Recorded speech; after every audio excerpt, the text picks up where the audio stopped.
FNCS Trios champions were crowned around the world across 7 regions. 21 players walking away with prizing, respect, and the Axe of Champions. Today we're taking you through a victory lap to show you exactly how these teams earned their title. This is the Region Recap. The Middle East, a region with select top teams fighting for the title of Kings. Electrocity Kuki, Falcon Phantom, and GXR Nile, a team used to the silver medal in previous FNCSs, finally had their spot on the top. This team had other titles though aside from their placements, and are heralded as the most aggressive team in their region. With a 30 elimination game in the semifinals, they come into finals with no one wanting to land near them at all. Uncontested, they went back and forth with Soriano, Modisk, and Kai throughout the entire first day of the finals, barely in the lead at the end of the day with just 4 points. They really started to put a heavy foot on the gas, accruing so many points, seeming to basically wrap up the competition before the final game. Going out early in game 10 though, they hit a speed bump in which Soriano's team comes zooming past them fast with a victory royale. Going into that final game where things were getting even closer, Kuki's team ends up in 5th, and Soriano's placed 2nd. But remember, this is the aggressive team. They had 10 eliminations in that last game, and although their placement was a bit lower than their next best team rolling in, those elims really made a difference and pushed their result over the top. And with that, they won their region by 10 points. Champions of the FNCS, they wait until the next season to see if anyone else is worthy enough to challenge their title. FNCS in OCE was all about the Day 2 comeback.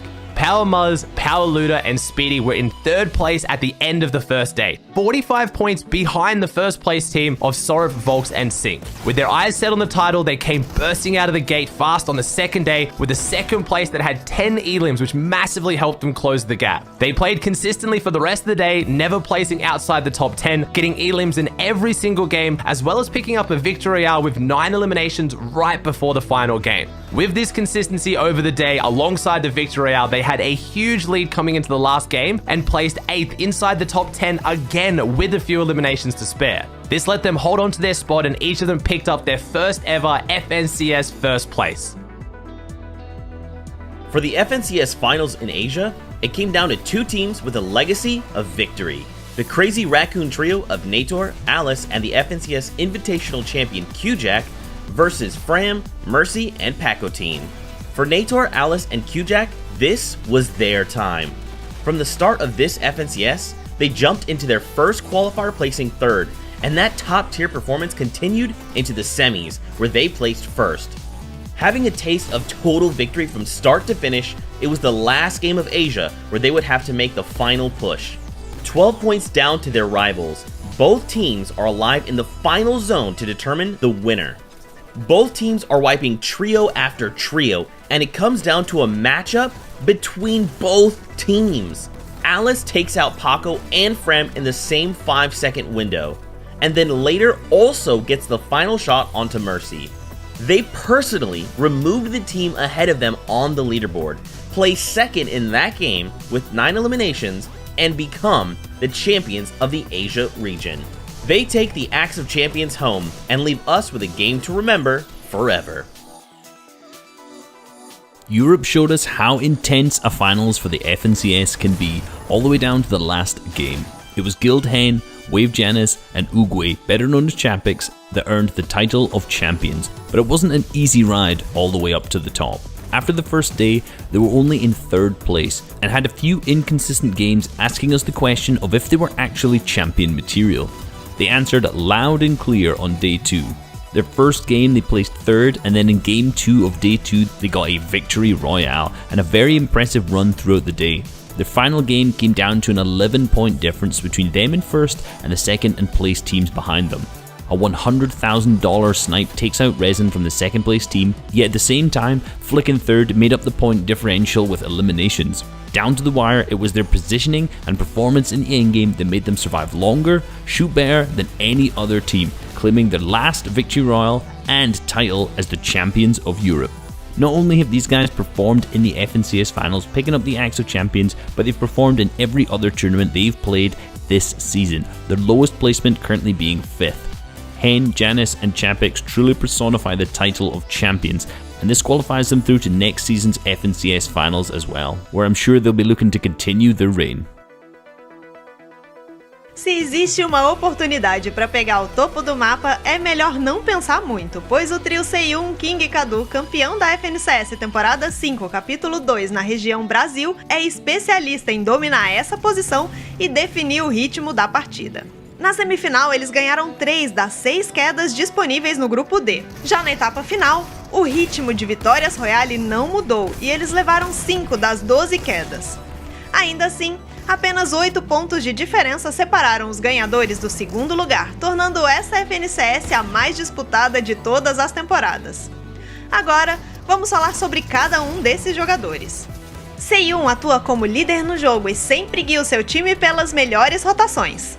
Essa habilidade com certeza causa um grande impacto na atuação do seu time. A mesma influência foi vista na FNCS da última temporada, onde o seu antigo trio terminou em segundo lugar.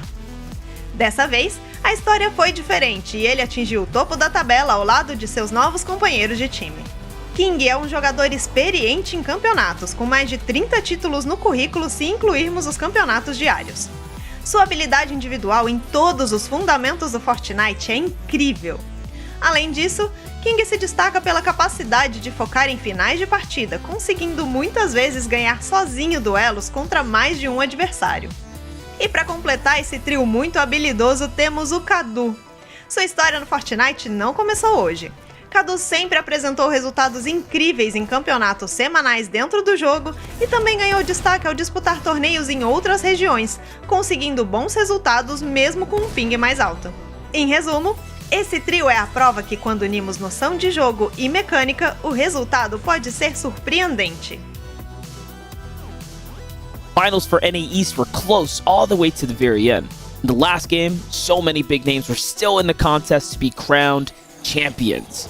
Slacks, Acorn, Jock, Commandment, Scented, and Edgy, Day, Miro, Reverse, Bucky, Kanata, and Macwood. Some of the top teams in the region all showed up and had a chance to gain first place in the last game. These specific teams were also the ones alive, along with Zate, Sap, and Stretch, all round up the top 5 in the final game of NA East. Slacks, Acorn, and Jock were first overall going into this game, and they go down in 4th.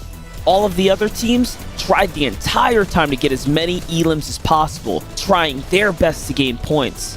But with Zate, Sap, and Stretch on high, the pressure was on and every edit was getting punished by the second.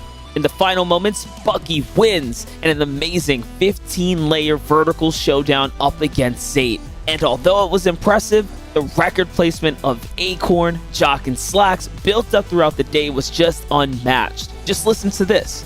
One game was a 22nd place finish. Other than that, the lowest they placed was 10. They had 11 games inside of the top 10. One win, points every game, and sometimes even hit double digits on the elims. Playing Fortnite in the most efficient way possible, wrapping up consistency, focusing on team play, and at the same time, having amazing individual plays. This is what pushes this team further than everyone else around them. They truly deserve the title of FNCS champions. And to wrap things up for this season of the FNCS, we have to turn our attention to the kings of NA West, Arcrim, Rex, and Epic Whale. Just like their experience in the qualifiers, the 3-time FNCS champs had a rocky start to their finals journey. An uncontested Sweaty Sands allowed them to start off with strong loadouts, but they seldom saw opportunities for early engagements, which meant running into Storm Surge.